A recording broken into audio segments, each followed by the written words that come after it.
All right, let's just jump right in. We're going to talk about building real, unshakable confidence.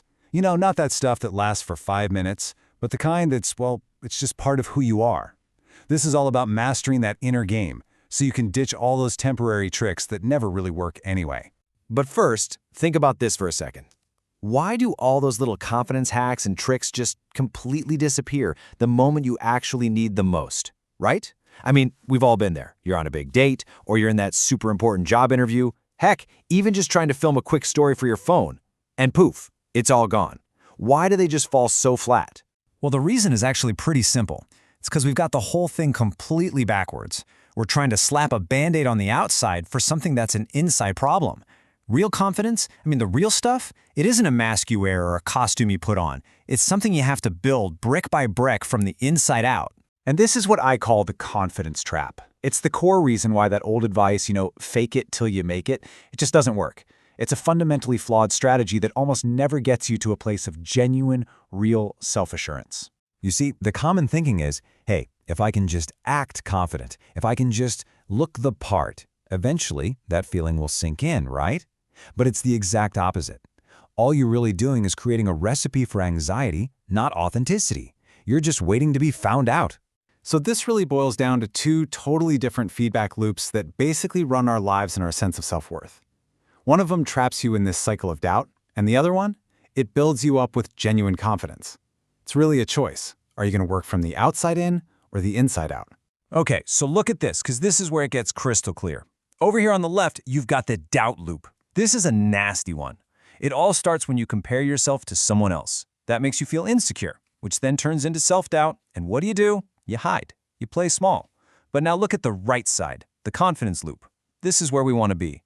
It starts from inside you. First, you know yourself. That allows you to trust yourself. And when you trust yourself, you can finally accept yourself, flaws and all. And the result of that?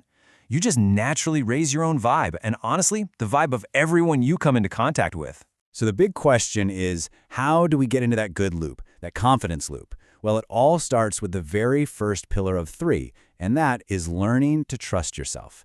And this really comes down to one simple but incredibly powerful idea: keeping the promises you make to yourself. The logic here is super simple, but it's so powerful. Just think about it for a second. If you had a friend who told you they'd be there and then they bailed on you again and again and again, would you trust them? No way. Of course not. So why on earth would we expect to trust ourselves if we're constantly breaking the commitments we make to ourselves? Let me give you a story from my own life. For years, I hosted a health and wellness podcast, right? I'm interviewing all these top experts, but I had this secret, this really disgusting chewing tobacco habit I'd had since high school. So publicly, I'm Mr. Health Guy, but privately, I'm literally counting the seconds until I can go hide and have a dip. And that gap, that mismatch between who I was pretending to be and who I actually was, it absolutely wrecked my confidence. How could I trust myself? I wasn't even living my own truth. But here's the cool thing, the flip side of that coin. Keeping your promises to yourself is the absolute fastest way to build that trust back up. I have a friend who just did that crazy 75 hard challenge. And when I asked him about it, he said the biggest thing he got out of it wasn't the six-pack, it was proving to himself for 75 days straight that he could see something through. He said he felt on fire simply because he didn't break that promise to himself. So let's bring this back to you. How can you start building that self-trust? Like today. You say you want to be a writer. Okay. Can you commit to just 2 hours of writing every single day? You want to be a YouTuber? Great. Can you commit to 1 video a week no matter what? The key is to start small if you have to, but whatever you commit to, you stick with it. You'll be amazed at how fast your confidence just explodes. All right, on to pillar number 2, know yourself. This one is all about building an unshakable core, a sense of self that is so solid, so real, that nobody's opinion can knock you off balance. And I love this analogy for it. Okay, imagine right now somebody walks up to me and says, "Dude, that is the ugliest orange shirt I have ever seen." I'd look down at my white shirt and I just think they were nuts. I wouldn't for a second think, "Oh my God, is my shirt orange?" Why?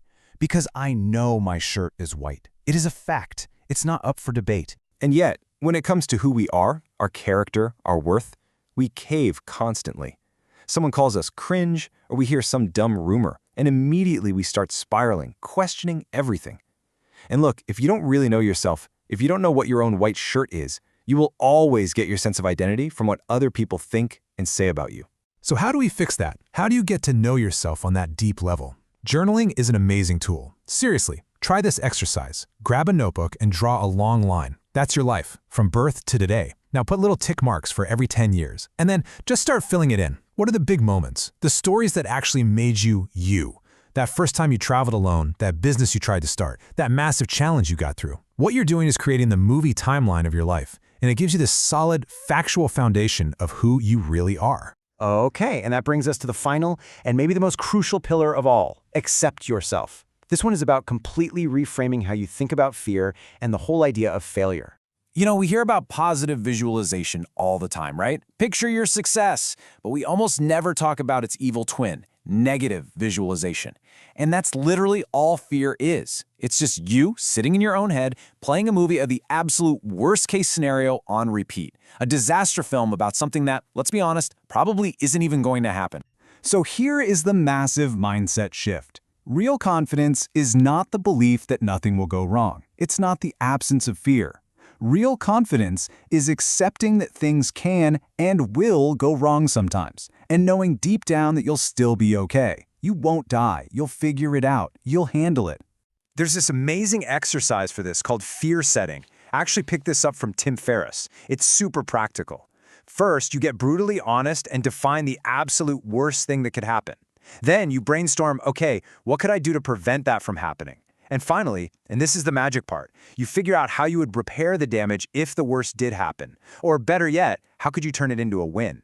Like when I was starting my business, my biggest fear was total failure. My repair plan, my plan B was to pack up and go teach in Hawaii. Suddenly, failure didn't seem so scary. And that is the beautiful paradox of this whole thing. The second I accepted my worst-case scenario, teaching in Hawaii sounds pretty awesome, right? It took all the insane pressure off of my plan A.